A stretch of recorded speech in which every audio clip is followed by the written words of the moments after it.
Indonesia, the magnificent archipelago, a chain of emeralds on the equator, home to one of the most diverse peoples, flora, and fauna on Earth. But as the country marches into the 21st century, undergoing technological, economic, and social transformation, the natural landscape is changing. Indonesia today is a focal point of growing environmental concern. The peatlands of Indonesia are under threat. Decades of deforestation, drainage, uncontrolled fires, and poorly advised agricultural projects have resulted in far-reaching environmental devastation, accelerated emissions of greenhouse gases, and the loss of great natural potentials.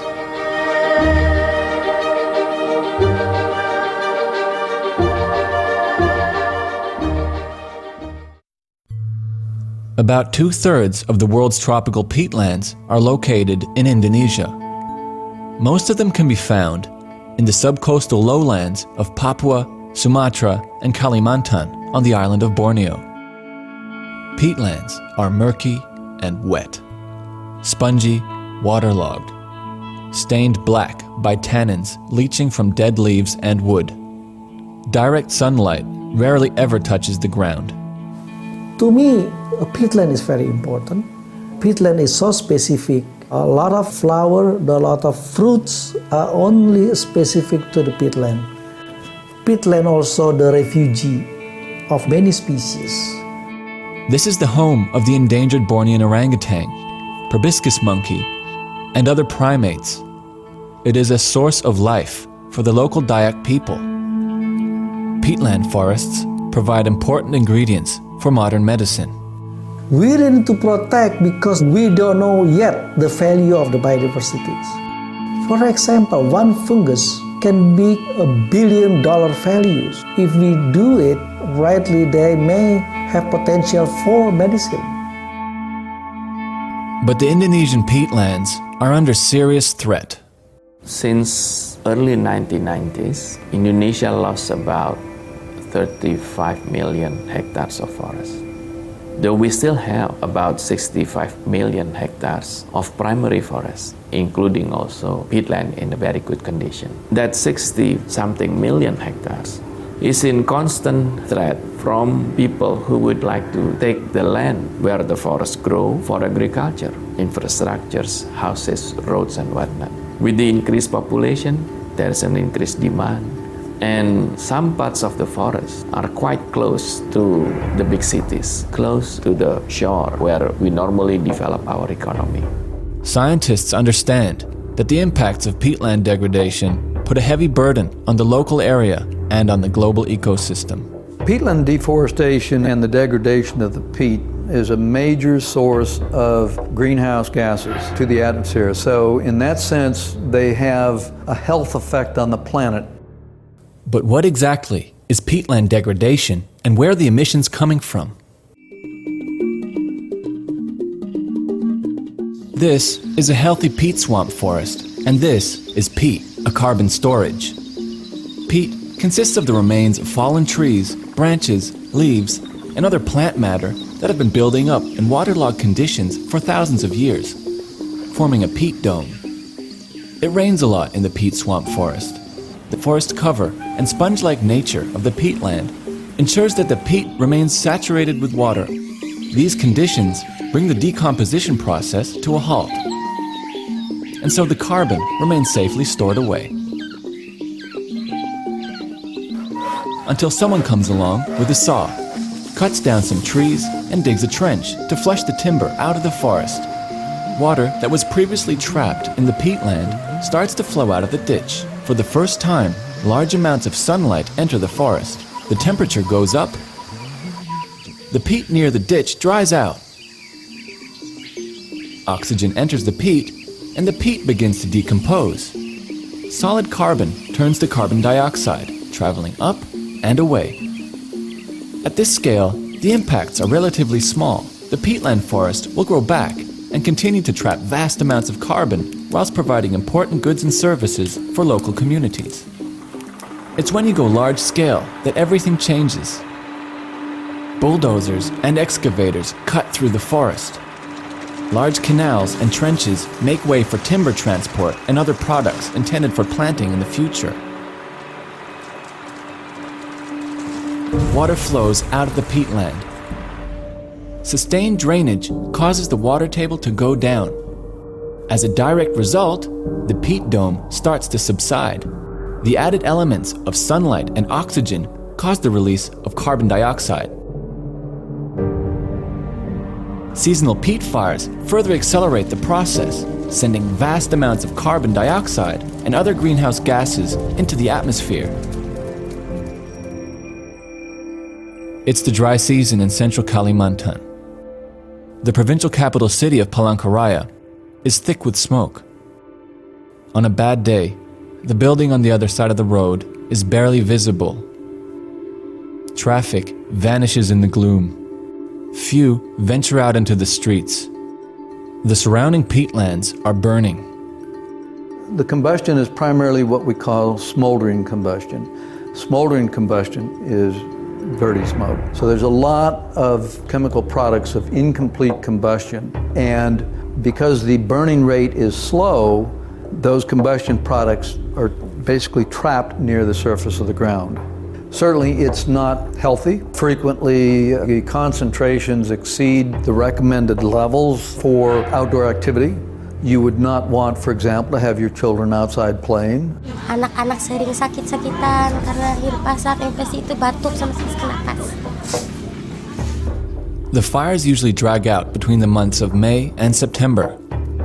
But with increasingly erratic weather behavior, can spark up almost any time of the year. So the forest fires is a very complex issue. It involves social complexity, but also economic aspect into it. To clear the land, it's very expensive to rent mechanical equipment to do that. It's so much cheaper to clear the land using fires. And it could easily evolve into an uncontrollable fires in the dry season. It is estimated that peat fires release between 4 and 40 times more greenhouse gases than normal forest fires. Even neighboring countries, such as Singapore, are affected. There are many driving forces behind peatland degradation. One of the most controversial commodity in Indonesia is oil palm. It's regarded as one of the top commodities of Indonesia. We're one of the biggest producers of oil palm in the world. The industry is also portrayed as causing a lot of environmental concern. One of them is deforestation. We want them to move the expansion from forested land into degraded land, thus enabling the economic development in the local area, but also protecting the environment and reducing greenhouse gas emissions. Peatland degradation contributes to more than half of Indonesia's total greenhouse gas emissions. There are growing concerns about its contribution to the changing of Indonesia's weather patterns. But Indonesia is rising to the challenge. I think it is beyond doubt that the most pressing issue today is the threat of climate change. Without being pushed into bigger action, we have initiated several initiatives to combat climate change, and it is well appreciated by the global community. At the G20 summit meeting in September 2009, President Susilo Bambang Yudhoyono announced Indonesia's commitment to reduce its greenhouse gas emissions by 26% based on its own initiative, and by an additional 15% if adequate international support were made available to the Indonesian government. All of this to be achieved by the year 2020. Climate change is what we call as science-driven issues. Without scientific research, without efforts done by the senior researchers, we could not frame the issue as climate change. After we learn from the science, we need to translate that into policies. And that is a big challenge because normally policies are not made based on science. In 2011, the US-Indonesia Comprehensive Partnership established the Indonesia Climate Change Center, creating a mechanism for potential change. There's two gaps. First, a gap in science. We realize the reality of climate change, but we don't understand what is the real impact at the practical level. We give ICCC the task of trying to bridge the gap between science, numbers and policy intentions. So intentions becomes real problems. At ICCC, the peatland issue is top priority. Peatland has contributed, together with the forest, is more than 80% of the emission profile. So meaning that tackling this issue is really a big contribution to the emission reduction. The remote peatlands of Katingan are accessible only by boat. Here, ICCC collaborates with third parties to obtain data that will help formulate a more complete picture of peatland. Ya, 1 meter. Kedalaman gambut yang di sini itu di area sini adalah 2 meter 30 cm. Kita akan analisis gambut ini kirim ke Bogor.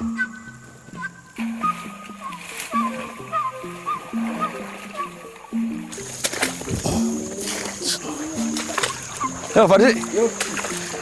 Gimana kabarnya? Jadi ini alat untuk pengukur tinggi muka air, baik di bawah gambut maupun di atas gambut. Jadi data ini setiap jam terlihat datanya oleh ICCC.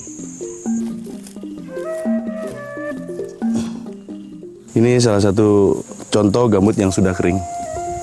Dan ini sangat mudah sekali terbakar. Makanya kita untuk menahan agar ini selalu basah, itu semua kanal-kanal itu kita blocking, kita tabat. Kanal seperti ini adalah untuk mempermudah alur kayu keluar. Tapi masalahnya karena menguras air yang di gambut itu sehingga menjadi gambut itu cepat kering.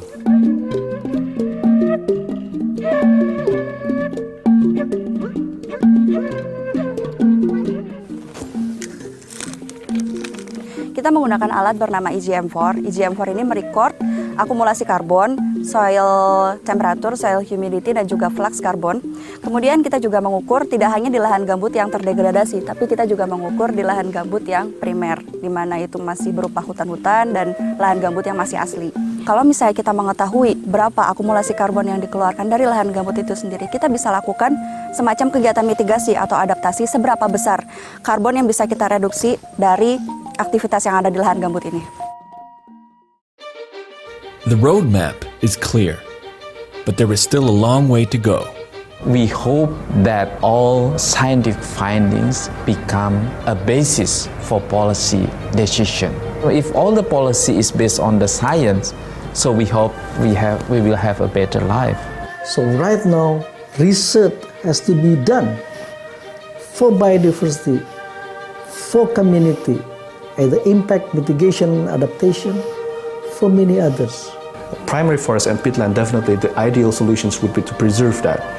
If you see a degraded land, it can be used for economic development, it can be used to be reforested, but the whole point is to look at the landscape and decide which land use is best for each land covers.